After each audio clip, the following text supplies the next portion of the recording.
Pemirsa, sebanyak 5 kloter dengan total 1.845 jemaah haji asal Sumatera Selatan embarkasi Palembang telah tiba di Madinah. Direncanakan kloter 1 embarkasi Palembang akan menuju ke Mekah pada tanggal 11 Mei mendatang.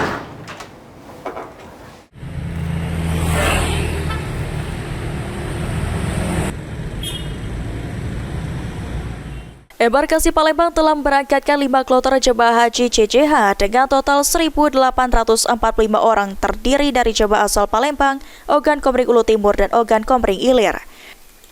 Humas Kanwil Kebrek Sumsel Abdul Kudus mengatakan kloter 1 embarkasi Palembang direncanakan berangkat menuju ke Mekah pada tanggal 11 Mei mendatang. Sembari menunggu jadwal keberangkatan ke Mekah, selama 8 hari para jemaah mengisi waktu dengan sholat 5 waktu berjamaah di Masjid Nabawi dan berziarah ke makam Rasulullah.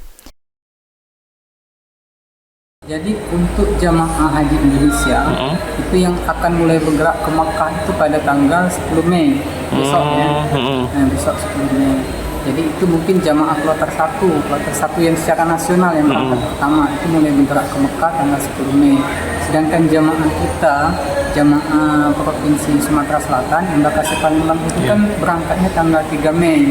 Beda kalau yang ada yang penerbangan pertama itu kan 2 Mei secara nasional, kita kan 3 Mei. Jadi kemungkinan kita kalau nggak tanggal 11, tanggal 12 Mei itu akan bergerak ke Mekah. Kalau itu kloter 1 ya, kloter 1. Mereka kan ada 8 hari di Madinah. Jadi kalau berangkat tanggal 3 Mei dari Palembang, berarti sekitar tanggal 11 atau tanggal 12 baru bergerak ke Mekah.